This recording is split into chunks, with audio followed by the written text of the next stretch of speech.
அஸ்ஸலாமு அலைக்கும் வரஹ்மத்துல்லாஹி வபரகாத்துஹு. எண்ணத்திற்கு தகுந்த பலன்.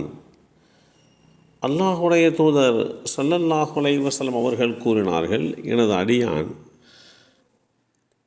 ஒரு நன்மை புரிய நினைத்து விட்டாலோ அதை செய்யாவிட்டாலும் கூட அவருக்கு ஒரு நன்மையை எழுதுங்கள் என்று கூறினான்.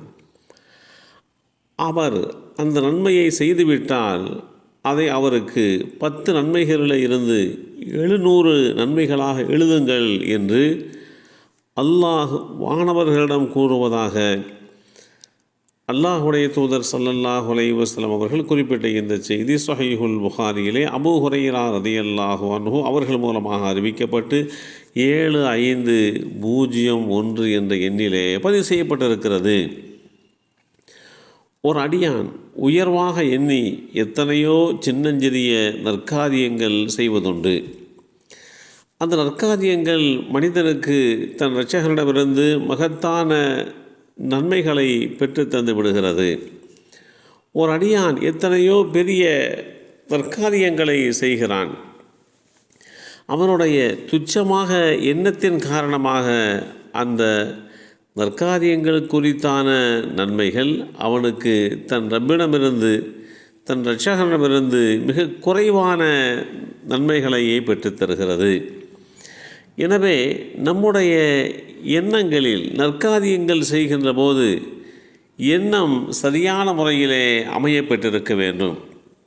ஒருவர் அதிகாலையிலே எழுந்து தஹஜ்ஜத் என்ற அந்த அதிகாலை வேளையில் தொழுகின்ற தொழுகையை நிறைவேற்ற வேண்டும் என்கின்ற எண்ணத்தோடு படுக்கைக்கு செல்கிறார். ஆனால் தூக்கம் மிகைத்து அவரால் அந்த தஹஜ்ஜத் தொழுகையை தொழ முடியாமல் போய்விட்டது. இந்த வேளையிலே அல்லாஹு தாலா அவர் எண்ணி உறங்கினார். அந்த அடிப்படையிலே அவருடைய எண்ணத்திற்கு தகுந்தாற் போல் தொழுததாக அவருக்கு நன்மைகள் எழுதப்படுகிறது. அவர் உறங்கிய அந்த உறக்கம் அவருக்கு சதக்காவாக ஆகிவிடுகிறது என்றெல்லாம் குறிப்பிட்ட செய்திகளையும் நபிமொழி தொகுப்புகள் தெளிவுபடுத்தி காட்டுகிறது.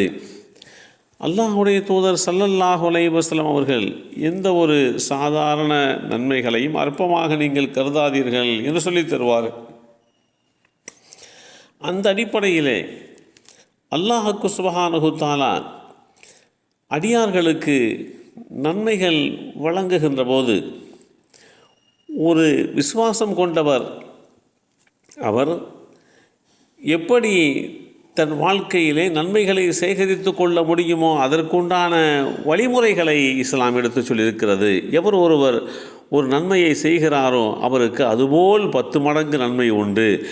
எவர் ஒருவர் ஒரு தீமையை செய்கிறாரோ அவருக்கு அந்த தீமையை போன்ற அளவுடைய தண்டனை கொடுக்கப்படுவார். அவர்கள் அநியாயம் செய்யப்படவும் மாட்டார்கள் என்று குறிப்பிடுகின்ற இந்த செய்தியையும் வேதமறை குர்ஆன் நமக்கு தெளிவுபடுத்தி காட்டுகின்றது. அப்துல்லாஹ் இப்னு அப்பாஸ் ரலியல்லாஹு அன்ஹுமா அவர்கள் அறிவித்தார்கள், அல்லாஹ் கூறியதாக நபி ஸல்லல்லாஹு அலைஹி வஸல்லம் அவர்கள் கூறினார்கள், அல்லாஹ் நன்மைகளையும் தீமைகளையும் அவை இன்னென்னவை என நிர்ணயித்து எழுதிவிட்டான். பிறகு அதனை விவரித்தான். அதாவது ஒருவர் நன்மை செய்ய வேண்டும் என மனதில் எண்ணிவிட்டாலோ அதை செயல்படுத்தாவிட்டாலும் அவருக்காக தன்னிடம் அதை ஒரு முழு நன்மையாக அல்லாஹ் பதிவு செய்கிறான். அதை அவர் எண்ணியதும் செயல்படுத்தியும் விட்டால், அவர் எண்ணியதோடு சேர்த்து அதை செயல்படுத்தியும் விட்டால் அந்த ஒரு நன்மையை தம்மிடம் 10 நன்மைகளாக 700 மடங்காக இன்னும் அதிகமாக அல்லாஹ் பதிவு செய்கிறான். ஆனால் ஒருவர் ஒரு தீமை செய்ய எண்ணி அல்லாஹ்வுக்கு பயந்து அதை செய்யாமல் விட்டுவிட்டால் அதற்காக அவருக்கு தன்னிடம் ஒரு முழு நன்மையை அல்லாஹ் எழுதுகிறான். எண்ணியபடி அந்த தீமையை அவர் செய்துவிட்டாலோ அதற்காக ஒரே ஒரு தீமையை மாத்திரம்தான் எழுதுகிறான் என்கின்ற இத்தகைய செய்திகளையெல்லாம் நாம் பார்க்கின்ற போது நாம் எந்த நல்ல எண்ணத்தோடு இந்த உலகத்தில் வாழ்கிறோமோ அதற்கு தகுந்தாற்போல் உண்டான நிலைப்பாடுகளை அல்லாஹ் உருவாக்கி தருகிறான். எல்லாம் வல்ல அல்லாஹு தஆலா அப்படிப்பட்ட நல்லடியார்களாக நம்மையும் நம் சந்ததிகளையும் ஆக்கி வைப்பானாக. அஸ்ஸலாமு அலைக்கும் வரஹ்மத்துல்லாஹி வபரகாத்துஹு.